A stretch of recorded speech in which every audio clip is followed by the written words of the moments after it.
and welcome to the Living the Startup podcast. I'm your co-host, Shannon Ferguson, and today I am so excited to be speaking to Stephen Lefkoff. He is the owner of Lefkoff Law, a full-service law firm focused on representing businesses and individuals facing problems, issues, and growth in Georgia. Stephen, thank you so much for being here. I'm so happy to have you. Thanks, Shannon. I'm really excited to be here as well. This is fun. Thanks for inviting me. This is so fun. And I think this is really great, especially for a lot of our listeners. You know, we don't always have the chance to get a law professional and their advice. So this is really good. But let's start with your business, because you're not just a law professional, you are a business owner. So tell me more about your business and how it came to be. You bet. So I went to law school at the University of Georgia School of Law here in Georgia. And after that, I got a job at a law firm, like a lot of people do, just practicing a general practice. And 3 years ago, I left that job and started my own law firm, where I was providing some of the similar advice and counsel to similar types of clients.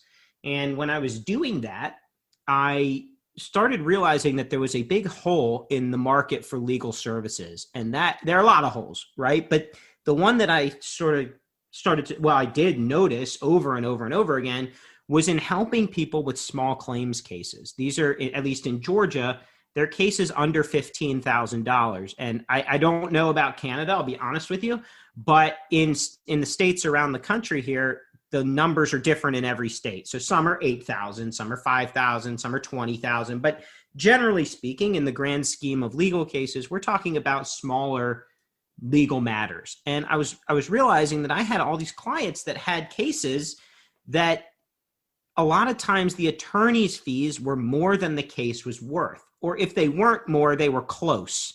And so you really had to make a decision. Is it worth it to pay an attorney to handle this case? Or should I try and settle it if I'm on the defendant, right? If I'm the defendant in the case, should I, instead of paying an attorney, should I try to settle the case? Or if you're the plaintiff pursuing the case, is it even worth bringing, right? A $3,000 case, let's say, is it even worth pursuing that kind of a case on your own? And so what I did was I pivoted recently into a new business. The law firm's still going, and it's doing fine. I'm thrilled with the firm itself. But I've pivoted into a new business offering that's a first of its kind here in America, and as far as I can tell, anywhere really. And that's in coaching people and businesses to handle their own small claims case. So where it doesn't make sense to pay for an attorney, but you don't know what you're doing and don't know how to do it, don't know the rules, the procedure, et cetera, and need a little boost of confidence, then I provide that with the coaching service. That's really amazing. And I think it's so valuable to so many people, whether it is a business owner or an individual, because it doesn't seem like there are that many coaches like you, because oftentimes people, and I've heard of this and kind of experienced myself, like when you're in it and you're trying to figure it out, a lot of time you're just Googling it or, asking for help. So I love that you saw that gap in the market and really not just took advantage of it, but also like did it to help people. And I think when you own a business and you create a business that's helping people, it just feels good. And I think that I have a question for you. So when you started your career in law, did you ever think that you would kind of go down this road and be a business owner and coach as well? No. Simple answer to your question. I didn't even cross my mind. I'll tell you, I didn't even know what I was going to do. A lot of people go to law school without having any clue of what they're going to do afterwards. It's either a stepping stone or I don't know what I'm doing today, so let me go to law school and figure it out later.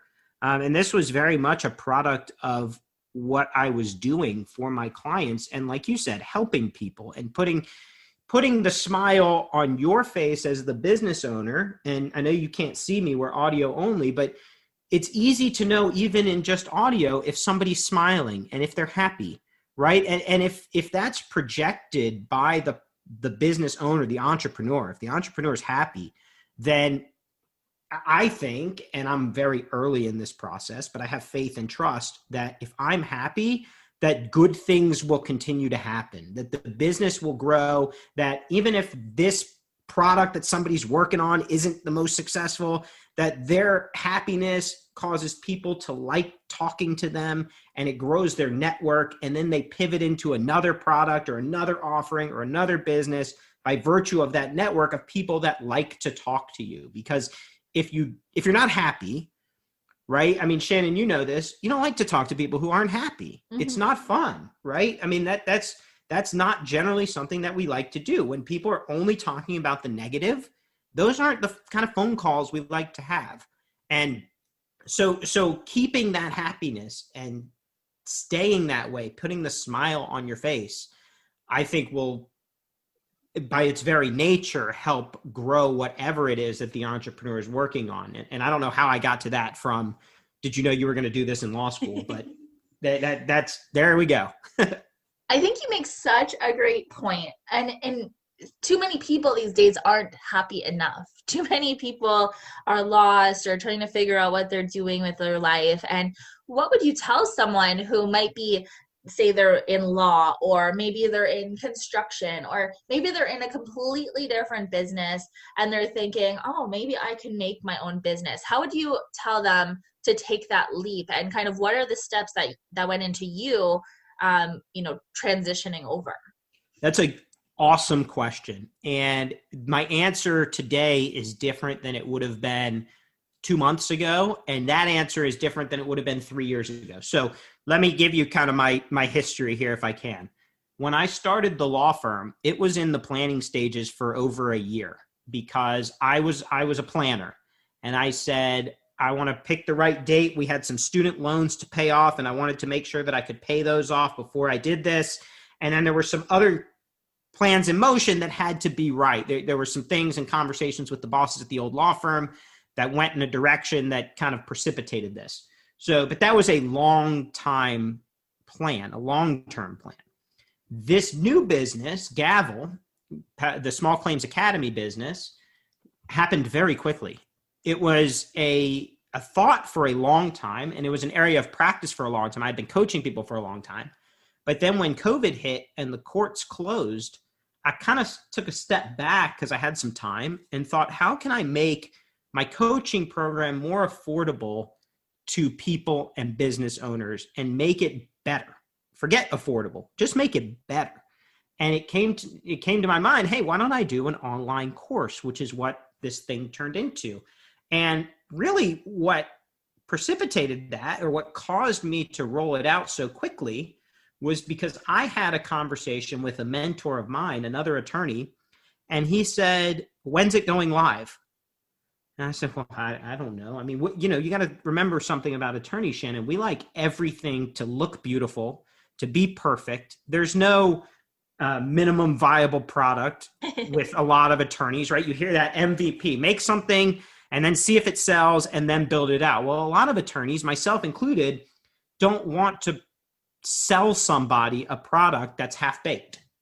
I'm just fearful of that in my reputation. I would tell you, after listening to the podcasts I've listened to and the experts I've listened to, 99% of them would say I'm foolish for having that opinion, and it's wrong, and the science behind it is wrong, and the evidence says otherwise. But I'm sorry, that's just how my brain goes. So this mentor of mine said, so when are you rolling it out?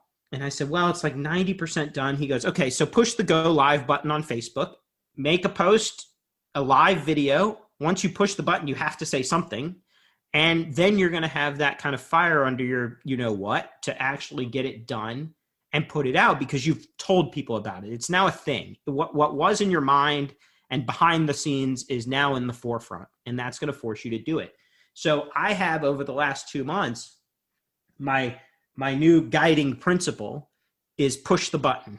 That's my quote. So anybody, and I'm sure somebody else has probably already copyrighted it or whatever years ago. I'm not new to this, but my advice to anybody that's thinking about something or has an idea in their mind, a new business, a new product, an invention, whatever it is just push the button. There are lots of steps, and there's that inherent fear of not knowing how to get to the steps, right? Let's say you're inventing something new. All right, take the bottled water, for example, because that's the easy one that, everybody says, who's going to buy a bottle of water? But whoever came up with that had to find the manufacturer, had to first, design the engineering behind it, the manufacturer, the raw materials. There are all these steps to make a bottle of water. But they had to start with step one, whatever that step one is. And if you don't get to step one, you can't get to step two. So push the button and go get on that path. It's so true. I love that you're talking about this because, I too have a bit of that perfection quality. I say a bit of, people would laugh at me because I'm definitely a perfectionist. But it's something that I've been working on as well, especially since founding Fansaves 3 years ago.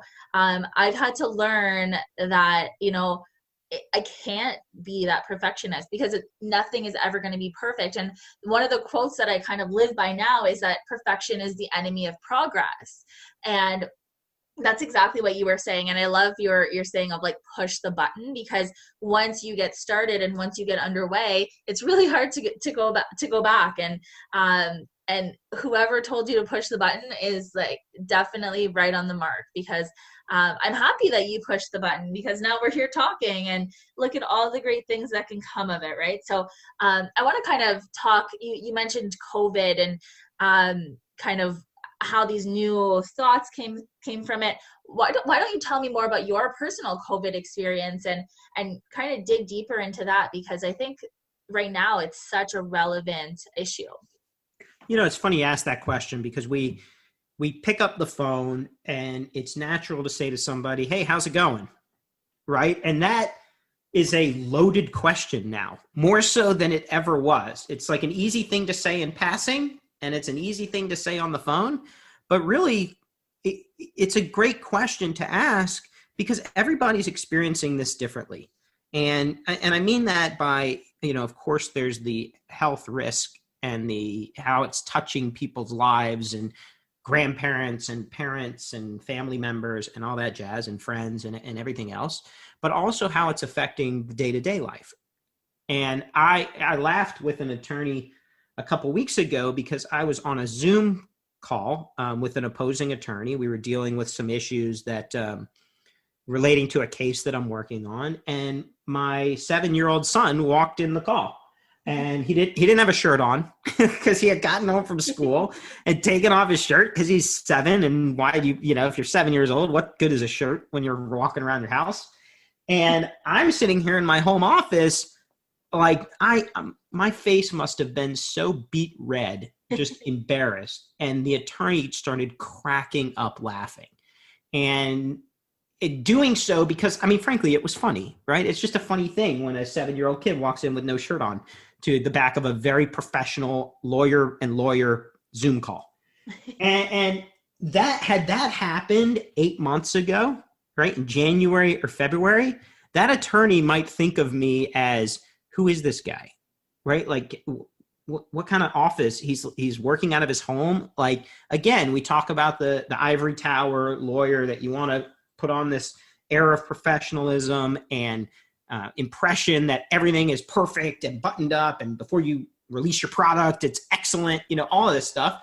Same goes with the office. I wanted to make the impression that I am a legitimate, I thought that an office gives you credibility, right? And maybe it did.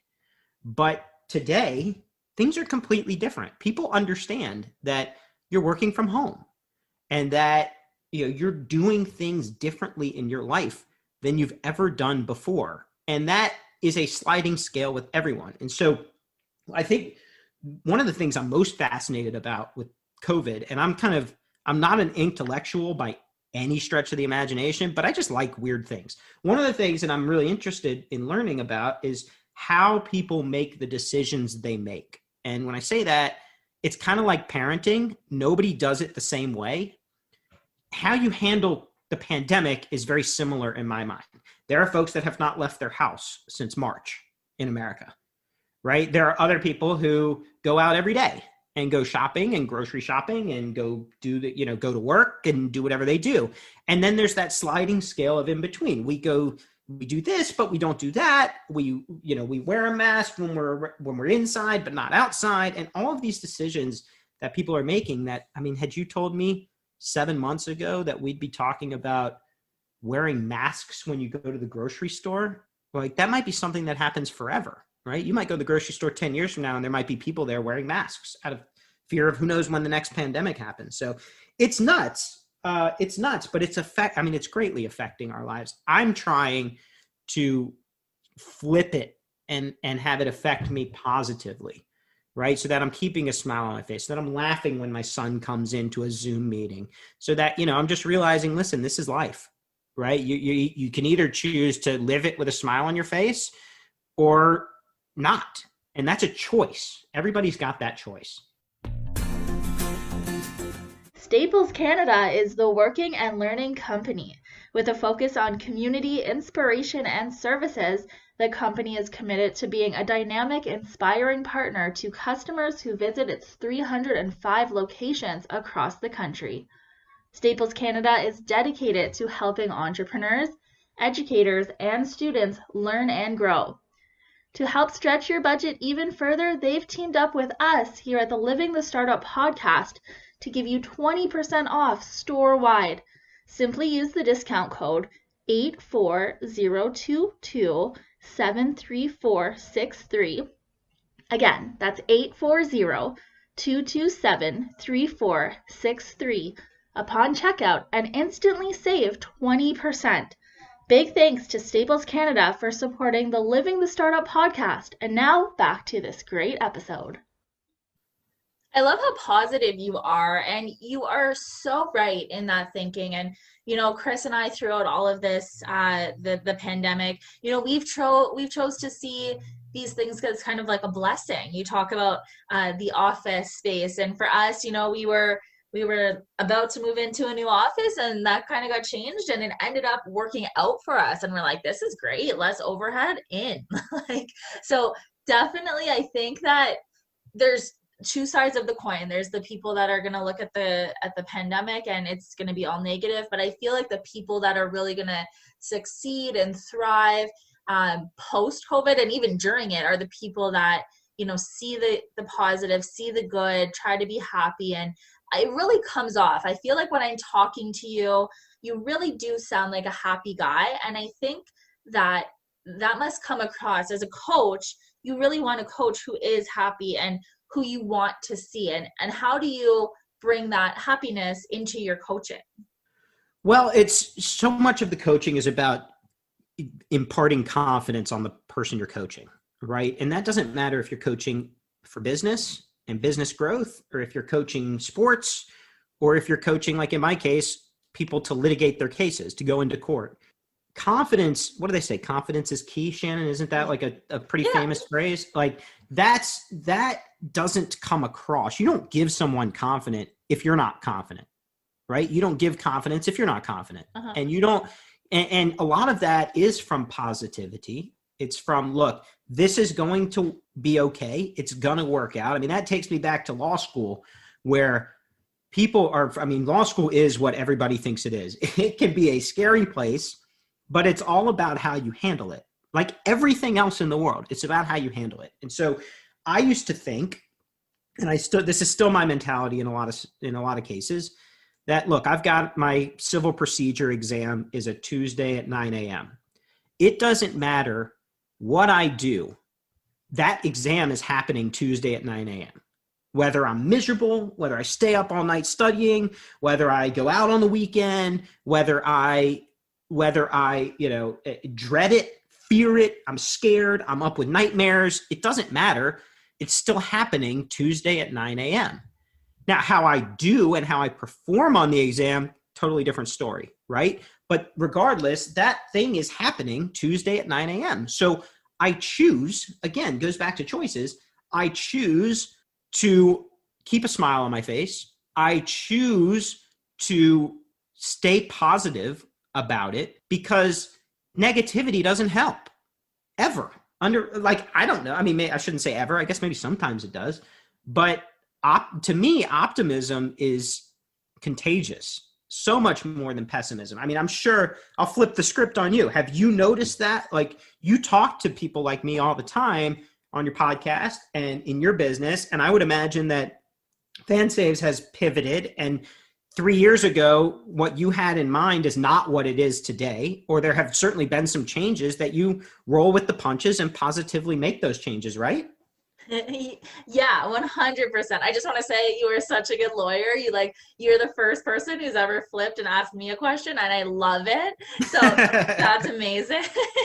But yeah, totally. Like when you're speaking, it's so in line with kind of how we not just run our business, but how we live. We're all about the power of positivity and living in abundance and really attracting those good things. And I am such a big believer in like the universe, and what you put out is what you get. So like I always use the phrase, energy goes where your focus flows. So what you're focusing on, you have the choice. You can focus on the negative, or you can focus on the positive and the potential of what could be and the good things that could come.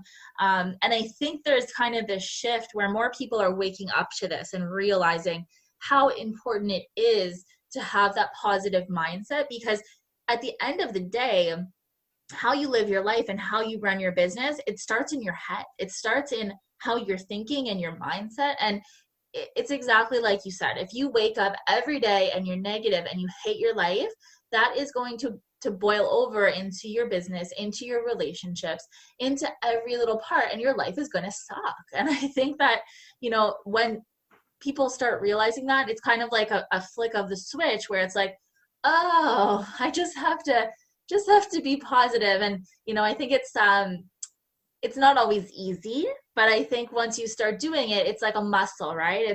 It's you get better and better at it. And it seems like you have really worked on that muscle, and it does seem like you are such a positive and cheerful guy. And I bet that comes across when you're getting new clients and stuff as well. I hope so. And I'm not getting political here. So preface that. That's like saying I don't mean to interrupt, but you're interrupting. So I don't know where this is going to go. But with COVID and the world as it is right now, certainly America how it is right now, it's easy to be negative, right? I don't think I'm saying anything that anybody would disagree with me on. No. It's easy to get down in the dumps, and it's easy to think that there's all this bad stuff going on, right? Regardless of what it is that you're focusing on, or your perspective or whatever, it's easy. It's not easy to think, to walk around whistling sweet nothings, around your front yard and everything's honky dory, right? Because there are real problems. Like I'm not trying to brush under the rug people's real problems, because there are real things that happen to real people that affect them greatly. And to me, though, what's important is keeping that perspective that, look, it's one of those, it can always be worse kind of theories. But for me, it's amped up a million times, because yes, could it always be worse? Yes, of course. But I'm going to look at this like it can always be worse. And so because of that, I am going to make sure that when I wake up each morning, I've got a smile on my face because I have woken up, not because of any success, not because of any, plans I have for that day, not because of privilege or any of this other stuff or whatever is like on the political spectrum today. I am smiling because I woke up. And that, if you start with that, I'm no therapist, even though I may sound like one and I'm boosting my ego by even saying that. But when I start each day with that smile on my face, I know that I'm at least beginning it the right way.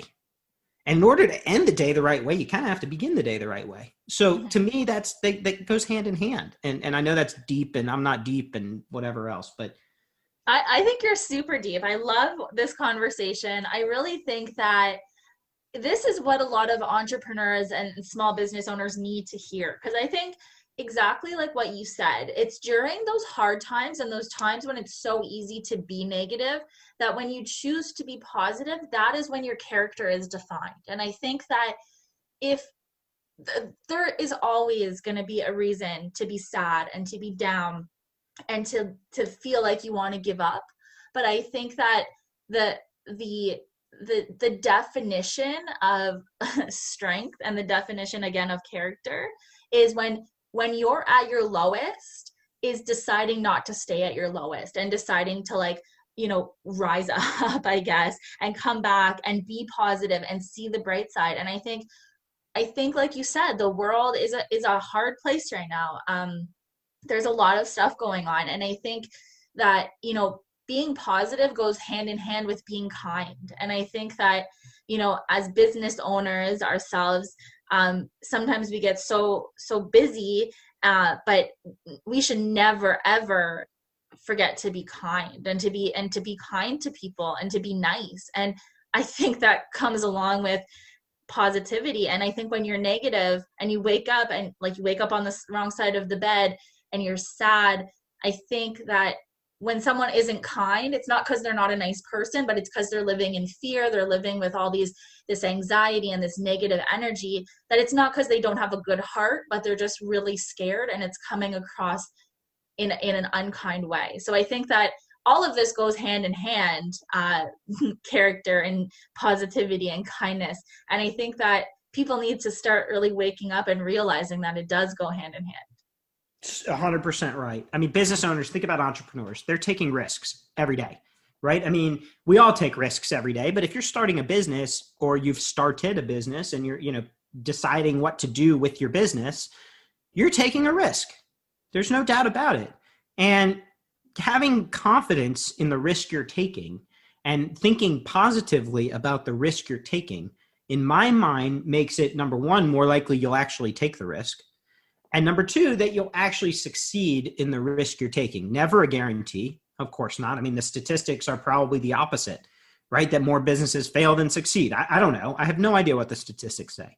But if you think of the decision you're making as an entrepreneur and the new business that you're creating or the new product or whatever, and you think about it negatively, it's so much harder to get it off the ground, right? How can you think negatively about something that you haven't even created yet, right? What's your motivation? What's your incentive to do it if you already think, hey, this is going to fail, or I don't know where to start, or somebody tells you it's a bad idea and you go, oh, they're so right.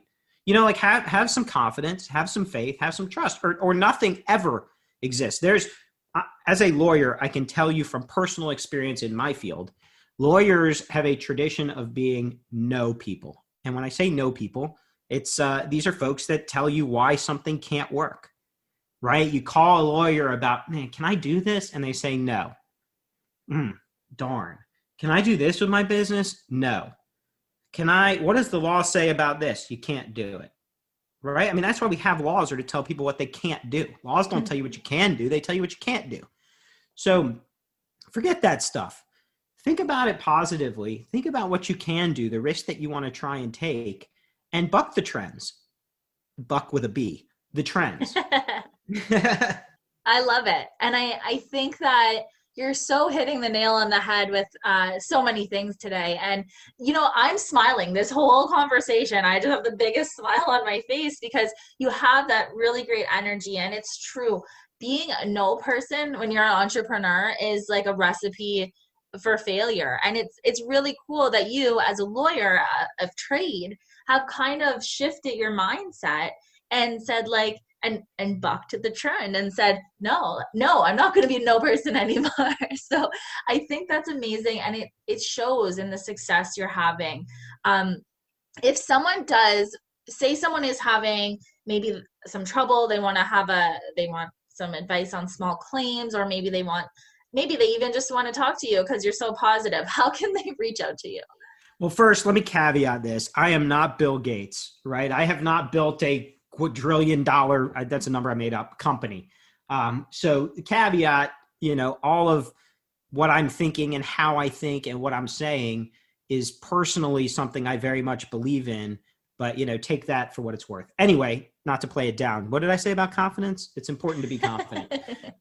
To contact me, I'm always available to any of your listeners to talk. I can be reached by email, Steven, Steven, @smallclaimsacademy.com. The social links for my new business, well, the website's www.gavel.legal, Gavel.legal. And the socials are Gavel SCA. That's Gavel Small Claims Academy. On Instagram, Twitter, Facebook. You can look it up, Gavel Powered by Small Claims Academy. I mean, I'm here. I'm happy to talk to anybody. That's amazing. Well, I'm happy that you were happy to talk to me today. And to everyone listening, please reach out to Stephen. You can tell how knowledgeable and how happy he is. And Stephen, thank you so much for being here today. This has been an absolute pleasure. You have really brought that power of positivity, and I thank you for that. So everyone at home listening, thank you for tuning in to this episode of Living the Startup, and we'll see you next time.